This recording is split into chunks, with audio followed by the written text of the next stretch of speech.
उज्जवल जी video बंद कीजिए, अपना वीडियो बंद कीजिए। उज्जवल जी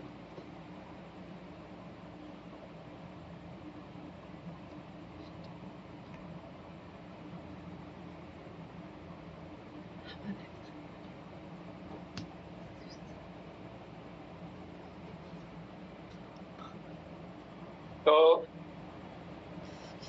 यहाँ पे वीडियो बंद कीजिए उज्जवल जी।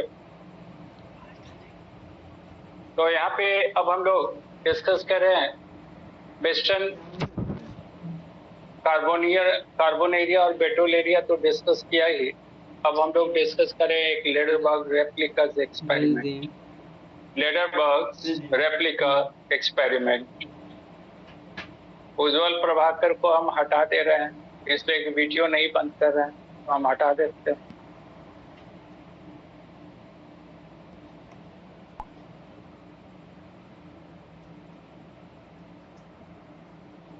बंद कर दिए सर? कर दिया ना, आना कर, अभी आप हटा देते हैं। आ रहा है, समझा सर? डिस्टर्ब करें आप लोग।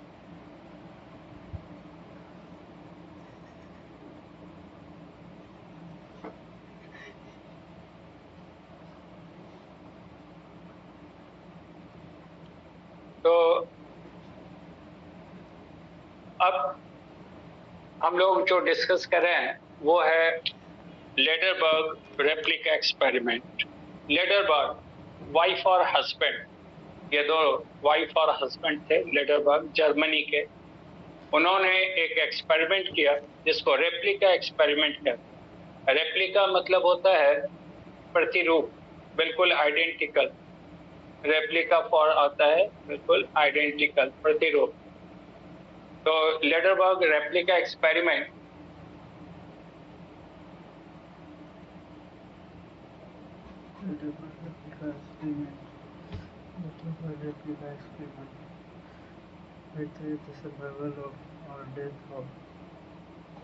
लेडरबर्ग रेप्लिका एक्सपेरिमेंट ये वाइफ और हस्बैंड ने किया मिलकर, जर्मनी के थे। तो उन्होंने अगर प्लेट लिया, अगर प्लेट होता है माइक्रोबायोलॉजी में इस्तेमाल किया जाता है बैक्टीरिया के ग्रोथ के लिए। तो उन्होंने अलग अलग अगर प्लेट लिया, ये एक प्लेट है ए, दूसरा प्लेट लिया बी, तीसरा प्लेट लिया सी एंड सो ऑन। ये इस तरह का अगर प्लेट है जिस पर अलग अलग बैक्टीरिया के पॉपुलेशन को ग्रो करा। अब उन्होंने एक वेलवेट क्लॉथ को लेकर, वेलवेट क्लॉथ कपड़े को लेकर इस पर प्रेस किया ए पर, तो इसका ये बैक्टीरिया का पॉपुलेशन आ गया, फिर बी पर और फिर सी पर। तो उस वेलवेट क्लॉथ पे तीनों तरह का पॉपुलेशन मौजूद था, ए बी सी। अब उन्होंने एक बड़े अगर प्लेट पे वेलवेट क्लॉथ को प्रेस किया तो ये तीनों पॉपुलेशन इस पे आ गया, ए बी एंड सी, ये तीनों पॉपुलेशन मौजूद है। अब इससे उन्होंने कई प्लेट बना लिया, मान लीजिए कि 3 प्लेट बन गया, ए बी सी, यहाँ भी ए बी सी, ये 3 प्लेट बना लिया इस मास्टर प्लेट से। अब उन्होंने एक पर्टिकुलर एंटीबायोटिक डाला इस प्लेट में, एक पर्टिकुलर नेचर का एंटीबायोटिक डाला इस अगर प्लेट में। तो पता चला कि यहाँ पे ये बी पॉपुलेशन का डेथ हो गया और ए और सी सर्वाइव किया, यानी जो एंटीबायोटिक डाले थे उसके कारण बी का डेथ हो गया और ए और सी सर्वाइव किया। अब वहां उन्होंने एंटीबायोटिक के नेचर को चेंज कर दिया दूसरे अगर प्लेट में, तो पता चला कि बी सर्वाइव कर गया और ए का डेथ हो गया, बी और सी सर्वाइव किया, ये डेथ हो गया ए का। अब तीसरे प्लेट में फिर उन्होंने एंटीबायोटिक बदल दिया, तो पाया कि इस बार ए और बी सर्वाइव किया और सी का डेथ हो गया। तो आप देख रहे हैं कि बैक्टीरिया का कौन सा पॉपुलेशन सर्वाइव करेगा और कौन सा पॉपुलेशन का डेथ होगा, it is determined by the nature of antibiotic. यानी एक खास तरह का एंटीबायोटिक एक खास तरह के बैक्टीरिया को एक्सटिंक्शन का कॉज है। अब अगर एंटीबायोटिक का नेचर बदल देंगे तो वो बच जाएगा, दूसरा बैक्टीरिया का डेथ होगा। तो कई बार आप देखते हैं कि जैसे कोई एंटीबायोटिक हम लोग लेते हैं तो सेंसिटिविटी टेस्ट करवाया जाता है डॉक्टर कहते हैं सेंसिटिविटी टेस्ट करवाइए, तो उसमें आता है रिपोर्ट में एंटीबायोटिक का नाम रहेगा, वहां लिखा रहेगा पॉजिटिव निगेटिव। तो एंटीबायोटिक के लिए जो सेंसिटिव होगा, जो उसका असर होगा, उसी को सेलेक्ट किया जाता है। जो उसके लिए रेसिस्टेंट होगा, जो बैक्टीरिया, मान लिया कोई एंटीबायोटिक ले रहे हैं और जो बैक्टीरिया वो उसके लिए रेसिस्टेंट है, तो उस एंटीबायोटिक का इस्तेमाल नहीं करेंगे। उसमें रिपोर्ट में आ जाता है कि कौन कौन सा एंटीबायोटिक इसको खत्म करने के लिए सुटेबल है। कई बार बहुत क्रोनिक इन्फेक्शन या डिजीज है, लंबा इलाज चल रहा है, एंटीबायोटिक पे एंटीबायोटिक लिए जा रहे हैं, फायदा नहीं हो रहा है, तो डॉक्टर सेंसिटिविटी टेस्ट करवाएंगे। पता चला कि जो एंटीबायोटिक खा रहा है उसका तो उस बैक्टीरिया पे कोई असर ही नहीं है, वो तो उसके लिए रेसिस्टेंट है, तो फिर एंटीबायोटिक को चेंज किया जाता है। इसलिए एंटीबायोटिक का भी डोज होता है। आप डॉक्टर को देखिएगा तो वो बोलेंगे 3 दिन खाना है, 5 दिन, 7 दिन, तो वो एक डोज है। आपको हम लोग देखते हैं आसपास में कि कोई एंटीबायोटिक लिया और 1-2 दिन खाया, उसको लगा आराम है, छोड़ दिया, बोलता है कि नहीं बहुत हार्म करता है, ज्यादा नुकसान करता है, ज्यादा नहीं खाना चाहिए, वो 2 दिन खा के छोड़, तो उसका बैक्टीरिया अभी सब खत्म नहीं हुआ, वो डोरमेंट में, वो फिर एक्टिव हो जाएगा और धीरे धीरे क्या होगा कि उस एंटीबायोटिक के लिए वो रेसिस्टेंट हो जाएगा, फिर उसको एंटीबायोटिक बदलना होगा, तो एंटीबायोटिक का फुल कोर्स दिया जाता है। एनीवे, तो यहाँ भी हम लोग देख रहे हैं कौन सा बैक्टीरिया सरवाइव करेगा और किसका डेथ होगा, ये इस बैक्टीरिया के हाथ में नहीं है, ये इसके हाथ में nature of antibiotic which is being used. तो आप देखिए नेचुरल सिलेक्शन का एग्जांपल में पहला तो बिस्टन मॉथ, कौन सरवाइव करेगा, ब्लैक वेराइटी या grey variety, it is depending upon the environment. Environment अगर पॉल्यूटेड है तो ब्लैक वेराइटी को फायदा मिला, अगर ईरान पॉल्यूशन फ्री है तो फायदा मिल रहा है ग्रे वेराइटी को। दूसरा हम लोगों ने देखा डीडीटी का काफी ज्यादा इस्तेमाल हुआ, तो जो डीडीटी के लिए सेंसिटिव वेराइटी थे उनका डेथ हो गया, फायदा मिल गया रेसिस्टेंट वेराइटी, वो जो आज हम लोग देख रहे हैं। और तीसरा ये लेडरबर्ग रेप्लिका एक्सपेरिमेंट, तो ये तो डार्विन के सपोर्ट में था।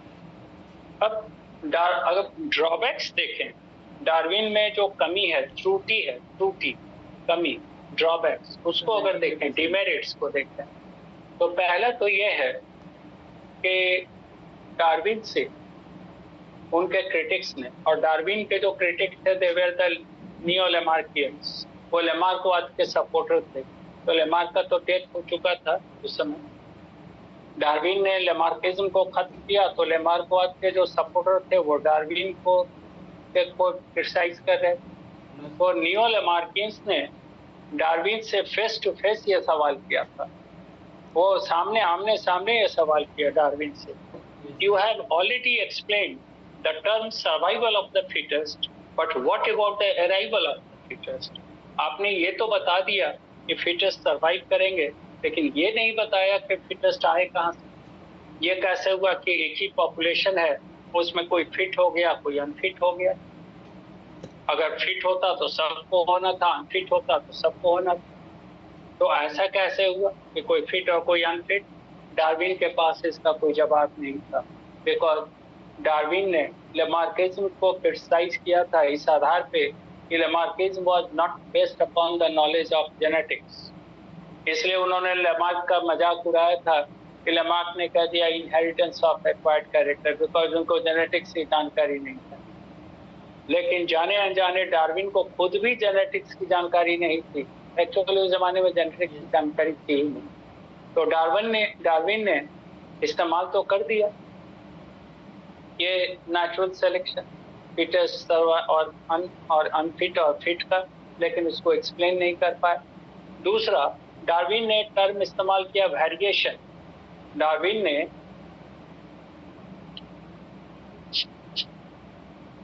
ने इस्तेमाल किया टर्म वेरिएशन, लेकिन वेरिएशन को समझने के लिए जो जेनेटिक्स की जानकारी होनी चाहिए वो डार्विन के पास नहीं थी, तो डार्विन वेरिएशन को भी नहीं बता पाए।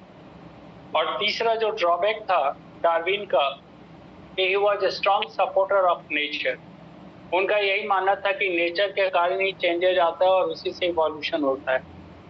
लेकिन नेचर के कारण जो चेंजेज आते हैं, these changes are very minor and they in course of time they become dilute. उसका इवोल्यूशन में कोई बहुत बड़ा रोल नहीं है।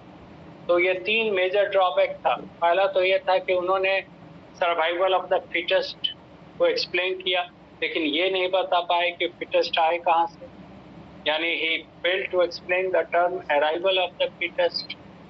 दूसरी बात, उन्होंने वेरिएशन इस्तेमाल किया टर्म, लेकिन वेरिएशन या जेनेटिक्स का उनको कोई आइडिया नहीं था उनको। और तीसरा, उन्होंने नेचुरल सिलेक्शन को ही अकेला फैक्टर माना था, जबकि natural selection is least significant in evolution. Natural selection से काफी ज्यादा इंपॉर्टेंट रोल है और कई फैक्टर का, जिसमें आगे हम लोग बात करेंगे। आइसोलेशन, जियोग्राफिकल आइसोलेशन या प्लांट में mutation, these are more important than natural selection. तो खैर डार्विन ने ये बात कही। अब डार्विन ने इस चीज को यानी इनहेरिटेंस को समझाने के लिए एक हाइपोथेसिस दिया, which is called pangenesis hypothesis. Pangenesis hypothesis was proposed by Darwin in 1881, just 1 year before his death. Death हुआ था 1882 में, तो 1 साल पहले 1881 में डार्विन ने एक हाइपोथेसिस दिया, नाम था पांजेनेसिस हाइपोथेसिस। मकसद था कि इनहेरिटेंस प्रोसेस को एक्सप्लेन कर। तो according to the pangenesis hypothesis, each and every vessel organ in our body produces is pangene. जैसे हम लोगों के बॉडी के अंदर जितने भी ऑर्गन्स हैं, दे प्रोड्यूस देयर पांजीन। पांजीन कहा गया मिनिएचर। जैसे एक ताजमहल बड़ा ओरिजिनल है आगरा में, और उसका मॉडल हर जगह आपको दुकान में छोटा छोटा संगमरमर का शीशे में मिल जाता है, लोग घर में सजावट में रखते हैं, तो दैट इज मिनिएचर। तो बिल्कुल उसका प्रतिरूप है, बिल्कुल वैसा ही देखने में लगेगा, लेकिन साइज क्या छोटा। तो डार्विन ने कहा कि बॉडी के अंदर जितने भी ऑर्गन्स हैं वो सब अपना पांजीन बनाता है। पांजीन यानी छोटा प्रतिरूप बनाता है। जैसे हार्ट है, तो heart produces a very small heart. Eye है तो छोटा सा आई बना प्रोड्यूस करेगा। किडनी है, किडनी प्रोड्यूस करेगा, लीवर प्रोड्यूस करेगा, ऐसे ही सारा। These are all pangenes and all these pangenes via blood will enter into gonads. ये सारा पांजीन कहाँ चला जाएगा? गोनैड्स में, ब्लड के साथ। एंड ड्यूरिंग रिप्रोडक्शन और fertilisation, male and female pangene will mix together. Male और फीमेल पांजीन मिक्स कर जाएगा and it will develop into a new character. तो लोग उस समय जो डार्विन के क्रिटिक्स थे, न्यू डार्विनियंस, उनको भी जेनेटिक्स और इनहेरिटेंस का आइडिया नहीं था। तो डार्विन ने जब पांजेनेसिस हाइपोथेसिस दिया तो वो लोग मान गए कि हाँ शायद ऐसा ही होता होगा।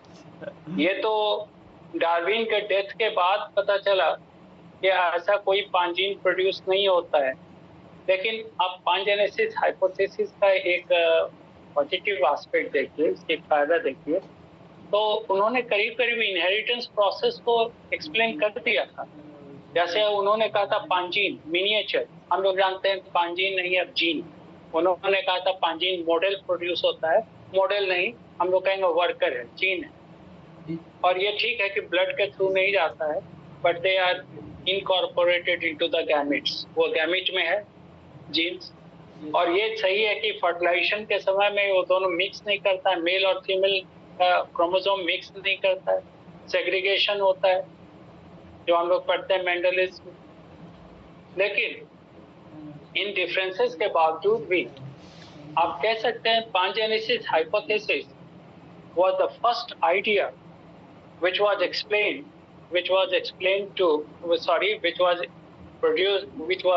introduced to explain the process of inheritance.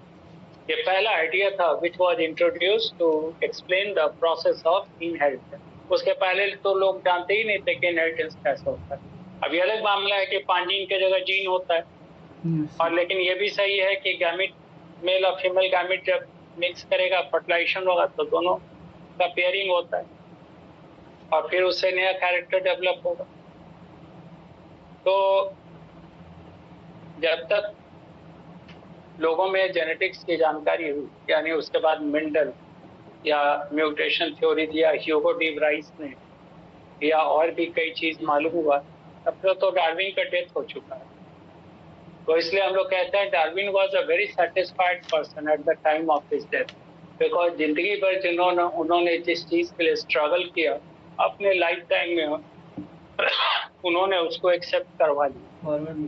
ये अलग मामला है कि उनके डेथ के बाद फिर बखेड़ा खड़ा, जब मालूम हो गया कि डार्विन ने तो पूरा का पूरा इनहेरिटेंस को ही गलत एक्सप्लेन कर दिया, ऐसा कोई 5 जीन नहीं होता है, तो फिर डार्विनिज्म खतरे में आ गया। तो फिर बात हुआ कि भाई डार्विनिज्म को डिस्कार्ड किया जाए। तब यहाँ पे रोल आता है नियो डार्विनियंस का। नियो डार्विनियंस जो डार्विन के स्ट्रॉन्ग सपोर्टर थे, डार्विनवाद के स्ट्रॉन्ग सपोर्टर थे, और उनमें इंपॉर्टेंट नाम है अर्नेस्ट मायर, G.L. स्टेबिन्स। देखा हमने असाइनमेंट में लिखा हुआ है जेल लिखा हुआ है, एक्चुअली स्पेलिंग है G.L. स्टेबिन्स। ये G कैपिटल है नाम के लिए, L भी नाम के लिए है, उसमें लिख दिया है जेल, G.E.L. जेल नहीं, G.L. स्टेबिन्स।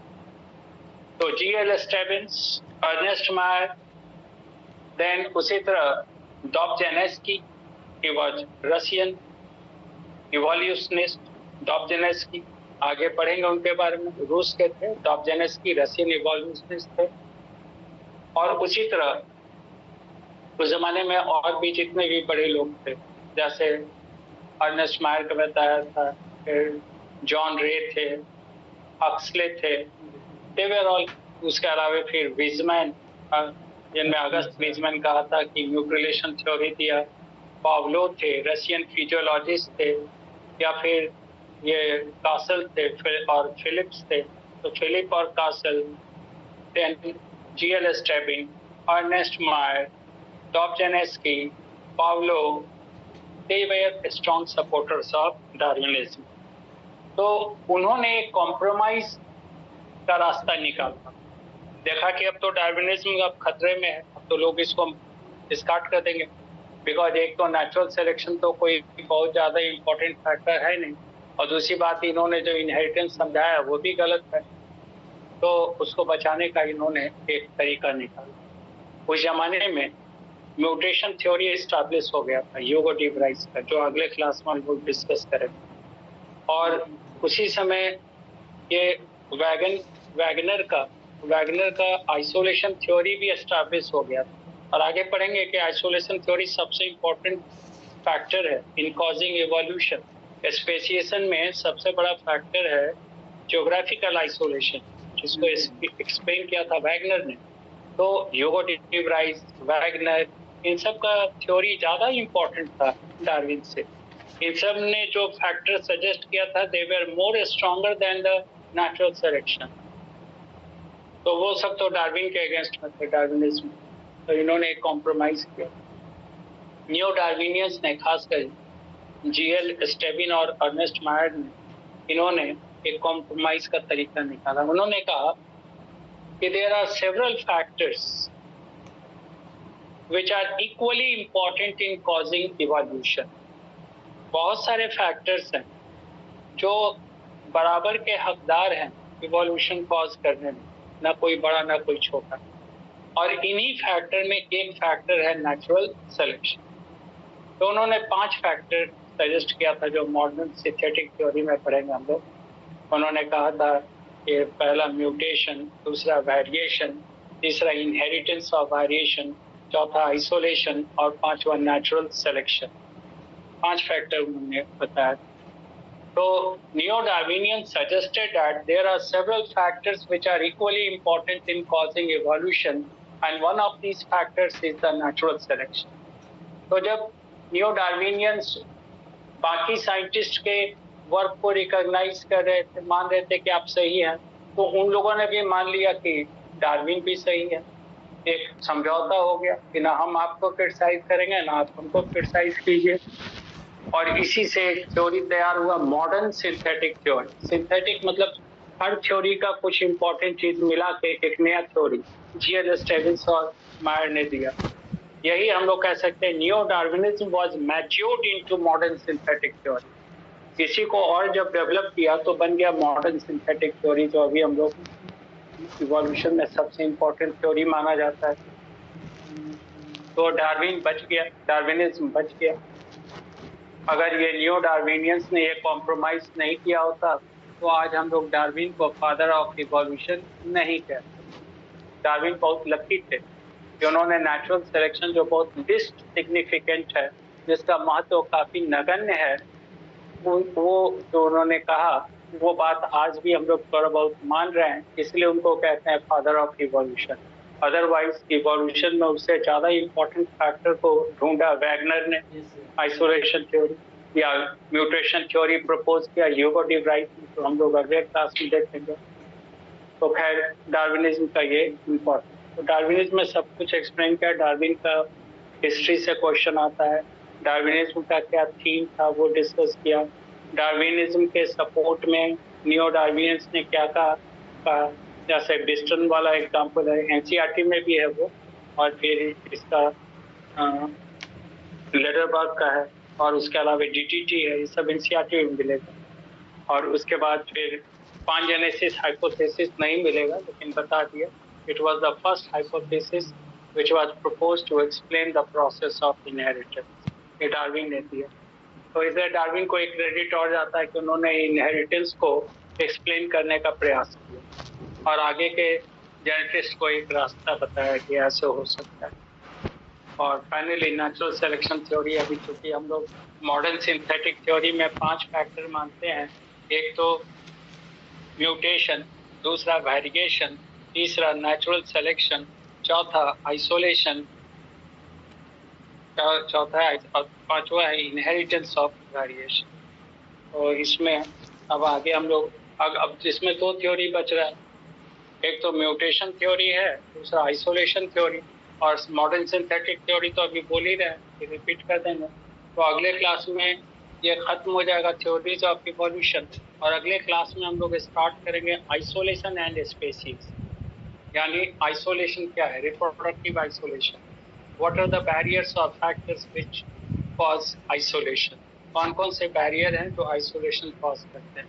उसका 2 ग्रुप पढ़ेंगे हम लोग, प्री जायगोटिक आइसोलेटिंग मैकेनिज्म यानी जायगोट बनने के पहले, और दूसरा पढ़िएगा पोस्ट जायगोटिक आइसोलेटिंग मैकेनिज्म, और उसका स्पेसिएशन में क्या हुआ। स्पेसिएशन में हम लोग 3 टाइप डिस्कस करेंगे, एक तो सिंपैट्रिक स्पेसिएशन, दूसरा allopatric speciation, and third is phyletic speciation. Phyletic speciation, sympatric speciation and allopathic speciation.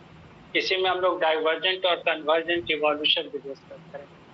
तो अगले क्लास में ये सब आगे बात करेंगे, ठीक। और फिर कल परसों फिर क्लास होगा इसी समय, ठीक है, थैंक यू।